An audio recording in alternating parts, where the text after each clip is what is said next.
ठाकरे बंधू एकत्र आल्यामुळे काही फरक पडणार नसेल तर मग तोंडाची डबडी वाजवत्या कशाला सगळेच. अगदी काल दिवसभर त्यांचे प्रवक्त्यांच्या फौजा ही युती कशी अमुक आहे तमुक आहे वगैरे बोलत होते. त्याची गरज नाही ना, सोडून द्या ना तुम्ही. आपण 16 तारखेला याच्यावर चर्चा करू. 16 जानेवारीला बघा, ठाकरे बंधू मला सांगा की भारतीय जनता पक्षानं आणि किंवा देवेंद्र फडणवीसांनी मराठी माणसासाठी काय केलं? काय केलं? एक गोपीनाथराव मुंडे सोडले तर कधीही कोणीही अखंड महाराष्ट्राविषयी बोलले नाहीत किंवा बेळगाव कारवार सीमा प्रश्नाच्या संदर्भात मराठी माणसावर होणाऱ्या अन्यायासंदर्भात आवाज उठवला नाही. गोपीनाथराव मुंडेंचा अपवाद आहे. बाकी मला सांगा, कोणत्या भाजप नेत्याने मराठी माणसावर होणाऱ्या अन्यायाविरुद्ध आवाज उठवला? ना या राज्याच्या सध्याच्या मुख्यमंत्र्यांनी ना त्यांच्या सहकाऱ्यांनी. बावनकुळे म्हणतात आम्ही वेगळा विदर्भ करू, महाराष्ट्र तोडू. बोलले ना, अधिवेशन काळात बोलले ना. त्याच्यावरती ठाकरेच उभे राहिले ना. कसा तोडताय बघू. मुख्यमंत्री उभे राहिले का? मुख्यमंत्र्यांचं कर्तव्य होतं या राज्याचे मुख्यमंत्री म्हणून बावनकुळ्यांना जाब विचारण्याचं. केलं का? तुम्ही आम्हाला का शिकवत्या मराठी माणसाच्या गोष्टी? ठाकरे होते म्हणून तुम्ही या राज्याचे मुख्यमंत्री आहात, लक्षात घ्या. बाळासाहेब ठाकरे होते आणि ठाकरे आहेत म्हणून तुम्ही या राज्याचे मुख्यमंत्री आहात. नाहीतर तुम्हाला राज्याचा तुकडा वाढून एका लहानशा तुकड्याचा मुख्यमंत्री व्हावं लागलं असतं. आम्ही ते होऊ देत नाही. ही तुमची पोटदुखी आहे. आम्ही मुंबई वेगळी होऊ देत नाही, ही तुमची पोटदुखी आहे. मुंबईला महाराष्ट्रामध्ये आम्ही अजूनपर्यंत ठेवलं आहे संघर्ष करून, ही तुमची पोटदुखी आहे. तर तुम्हाला काय, तुम्ही काय केलं मराठी माणसासाठी? दाखवा ना, तुम्ही 10 कामं दाखवा की हे आम्ही महाराष्ट्रासाठी मराठी माणसासाठी केलं. गौतम अडाणीला मुंबई विकणं म्हणजे मराठी माणसाचं काम नाही ना. गौतम अडाणीसारख्या मोदींच्या मित्राला अख्खी मुंबई विकणं किंवा फुकटात घशात घालणं हे मराठी माणसासाठी केलेली सेवा आहे का तुमची? आम्ही बघू ना. आम्ही 2 ठाकरे एकत्र आलेले आहेत, आमचे भाऊ एकत्र आले, 2 पक्ष एकत्र आलेले आहेत. तुम्ही तुमचं बघा. आम्ही सत्तेसाठी एकत्र आलोय, ठीक आहे. मग तुम्ही काय एकमेकांना चंपी मॉलिश करायला एकत्र आलात की रात्री एकनाथ शिंदे जातात वर्षावर, मग ते त्यांना मॉलिश करतात. मग देवेंद्र फडणवीस ठाण्यात जातात, मग फडणवीस त्यांना मॉलिश करतात. मग दोघे मिळून अजित पवारचं चंपी मॉलिश करतात. तुम्ही एकमेकांचा मालिश करायला एकत्र आलाय का? हे सगळे भ्रष्टाचारी इतर पक्षातले घेऊन तुम्ही काय कोणते दिवे लावताय? सत्तेसाठीच ना. सत्तेसाठी तुम्ही आमची शिवसेना फोडलीत मराठी माणसाची. हे तुमचं महाराष्ट्राचं बाबतीत केलेलं कर्तव्य. मराठी माणसाची संघटना जी बाळासाहेब ठाकरेंनी निर्माण केली ती तोडून निवडणूक आयोगाच्या माध्यमातून ती एका लफंग्याच्या हातात दिली तुम्ही. हे तुमचं मराठी प्रेम? मतभेद असतील राजकीय, पण मराठी माणसाची संघटना फोडण्याचं पाप तुम्ही केलं आहे आणि हा महाराष्ट्र तुम्हाला माफ करणार नाही आणि याचा बदला मुंबई महानगरपालिकेत घेतला जाईल. आशिष शेलार म्हणतात की कालची पत्रकार परिषद ही शॉर्ट फिल्म असेल ना. हल्ली शॉर्ट फिल्मला नोबेल पुरस्कार मिळतात किंवा ऑस्कर मिळतात. सांस्कृतिक मंत्रालयाला माहीत पाहिजे, या राज्याच्या सांस्कृतिक मंत्र्यांना माहीत पाहिजे की हल्ली शॉर्ट फिल्म्स बरं आणि फिल्मपेक्षा वेब सिरीज आणि त्यांना ऑस्कर मिळतात, नोबेल मिळतात, हे सांस्कृतिक मंत्र्यांना माहीत पाहिजे. अल्ला हाफिजवर मुख्यमंत्र्यांनी त्यांचं मत मांडलंय. त्यांचं असं म्हणणं की तो कार्यक्रम जिथे झाला ते ठिकाण समजून घ्या आणि जे आज मला अल्ला हाफिजवर प्रश्न विचारतायत त्यांच्या शेजारी बसलेल्यांकडून त्यांनी आधी वंदे मातरम म्हणून घ्यावं. हो, वंदे मातरम म्हणतात ना. वंदे मातरम तर आम्ही म्हणतोच. वंदे मातरम तुम्ही कधी म्हणायला लागलात? देशाच्या स्वातंत्र्य लढ्यात तुम्ही वंदे मातरम म्हटला नाही. स्वातंत्र्यानंतर 50 वर्ष मी वंदे मातरम म्हटला नाही. आता राजकीय अपरिहार्यता म्हणून तुम्हाला वंदे मातरमची आठवण झाली. या देशातल्या अनेक मुस्लिम क्रांतिकारकांनी, अशफाकुल्ला खानपासून सोलापुरात सुद्धा आमचे मुस्लिम बांधव फासावर गेले क्रांतिकारक, त्या सगळ्यांनी वंदे मातरमचा ची गर्जना करत ब्रिटिशांनी त्यांच्या भोवती जो फासाचा दोर आवळला तो त्याने आवळून घेतला आणि ते फासावर लटकले. फडणवीसांच्या पूर्वजांपैकी म्हणजे त्यांच्या वैचारिक पूर्वजांपैकी कोणी गेलंय का फासावर वंदे मातरम म्हणत? सांगावं ना. ज्यांचे लोक देशाचा तिरंगा फडकवायला तयार नाहीत,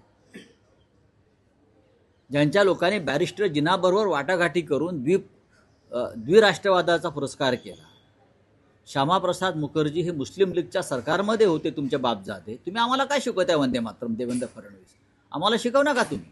राव सर, काल पुणे बाळा महापालिकेमध्ये नांदगावकर- पुणे महापालिकेमध्ये 2017 साली शिवसेनेचे आणि मनसेचे एकूण ठीक आहे, सोडा.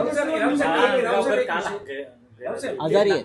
नाराज असल्याची चर्चा आहे. बाळा नांदगावकर हे आजारी आहेत आणि 2 दिवस मी त्यांच्याशी त्याही परिस्थितीत चर्चा करतो आहे.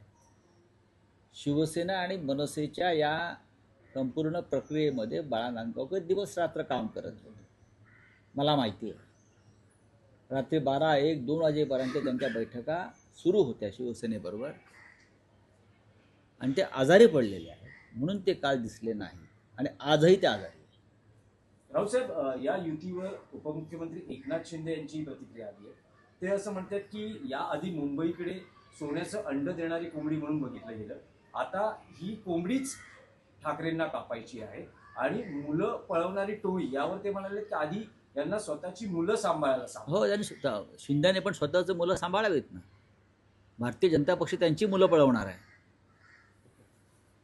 भारतीय जनता पक्षनी त्या जसे कुत्रे पकडाच्या गाड्या असतात ना, पिंजरे, तसे पिंजरे भारतीय जनता पक्षानं लावलेले आहेत आणि महानगरपालिकेनंतर कोणाची पोरं कोण पळवत आहे. एकतर शिंद्यांची पोरं जी आहेत आता ते अनावरस आहेत, स्वतःची पोरं नाही, ते अनावरस आहेत. त्यांचा पक्ष जो त्यांना मिळालेला आहे तो चोरीच आहे. ज्या पक्षाचा बापच चोरलेला आहे, चोरीचा आहे, अनावरस आहे, बापच अनावरस आहे. अमित शहानी आपलं नाव दिलं आहे त्याला एवढंच की हा माझा पक्ष आहे. कळेल तुम्हाला महापालिका निवडणुकांनंतर कोणाची पोरं कोण पळवते. पिंजरे लावले आहेत, कुत्र्याला लावतात ना तसे, आणि त्यात किती जात आहेत ते बघा. मग वर्षा गायकवाड असं म्हणतात की कुठल्याही प्रकारची चर्चा मागील 4 महिन्यात आपल्या पक्षाने म्हणजे ठाकरेंच्या शिवसेनेनं ही केली नाही आणि त्याच्यामुळे मग आम्ही स्वबळाचा नारा दिला. आम्ही महाविकास आघाडीमध्ये होतो, असं असताना त्यांनी आमच्याशी चर्चा करायला पाहिजे होती. त्या 2 भावांची युती झाली, मात्र आम्हाला काही 100% चर्चा झालेली आहे. मी स्वतः बोललेलो आहे. शिवसेनेचे नेते अनिल परब बोललेले आहेत. मी स्वतः रमेश चेनिथल यांच्याशी बोललेलो आहे, वारंवार बोललेलो आहे. 4 दिवसापूर्वी सुद्धा बोललेलो आहे. मी दिल्लीच्या हायकमांडशी बोललेलो आहे.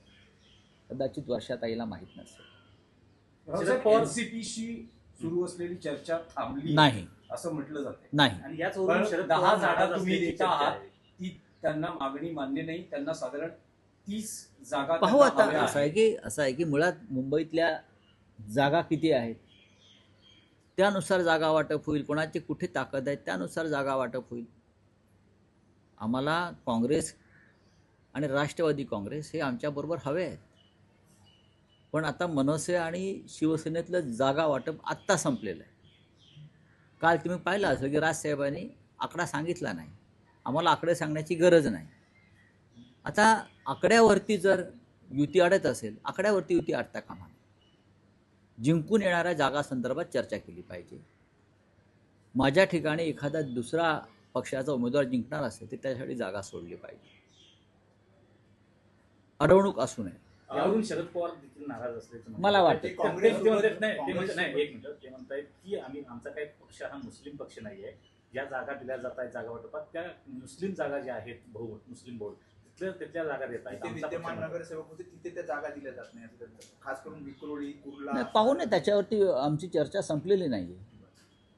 जर आता काल एखादा नगरसेवक असेल तो त्या परिस्थितीत निवडून आला 10 वर्षापूर्वी, आज परिस्थिती बदललेली असेल आणि ती जागा कमजोर पडत असेल तर त्या संदर्भात जिंकण्याच्या दृष्टीनं दोन्ही पक्षांनी विचार केला पाहिजे. एक जागा महत्त्वाची आहे आणि मुस्लिम वगैरे हा विषय नसून मुस्लिम हा आमच्याबरोबर आहे.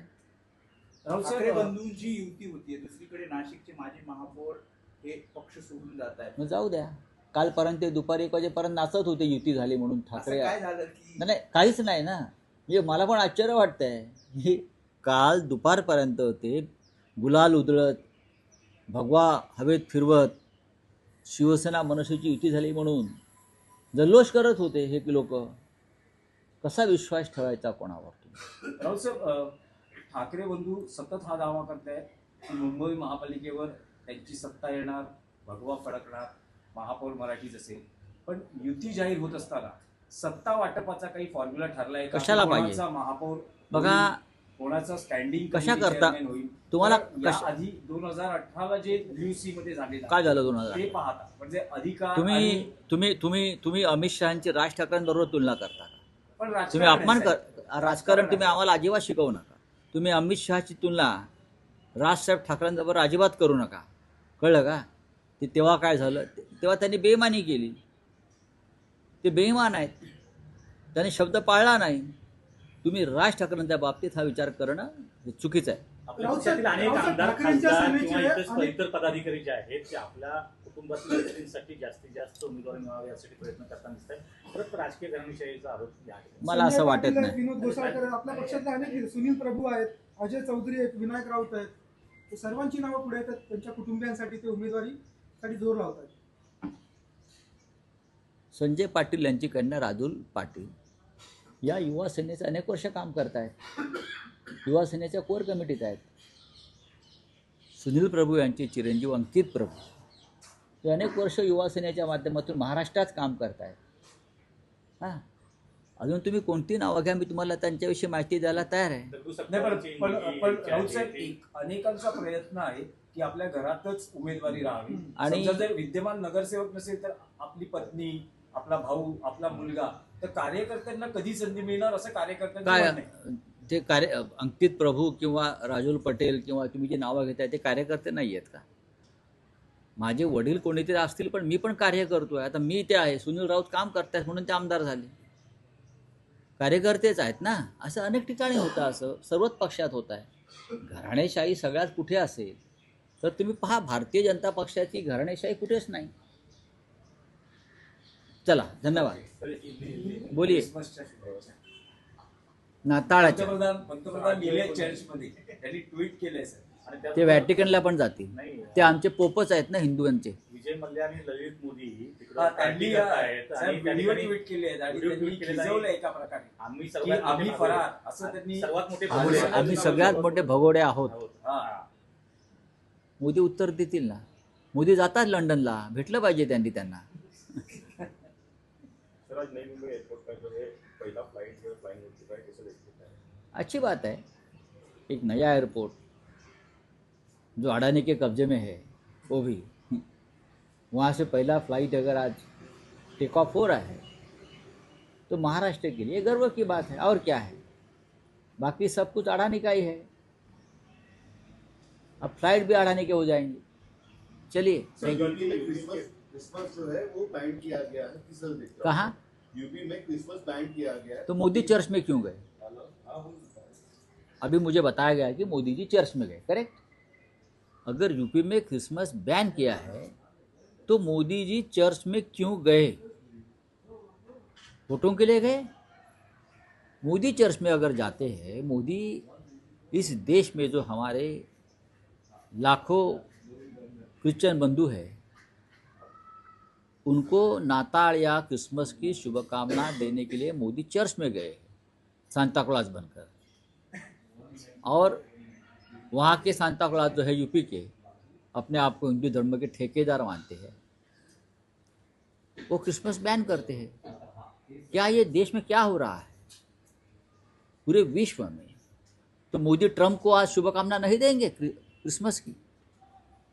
क्या मोदी आज इंग्लैंड के प्राइम मिनिस्टर को या फ्रांस के प्रेसिडेंट को क्रिसमस की बेस्ट विशेष देंगे ना? लेकिन अपने देश में उनकी एक सरकार क्रिसमस को बैन कर. सर, त्यातून एक